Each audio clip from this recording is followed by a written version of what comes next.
I put a light coat of this Rust-Oleum matte clear enamel on it.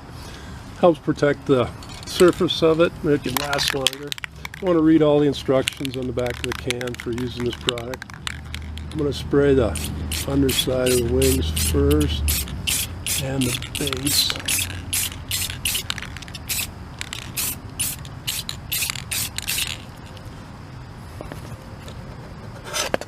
Oops, tip them up.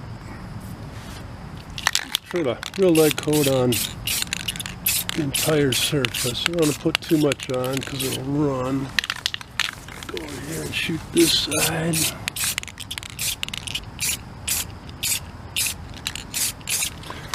And let it dry.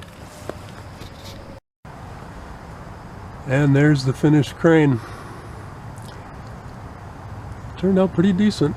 It's the first one I made. Thanks for watching. Please subscribe, like, share, and leave a comment below. Until next time, have a great day.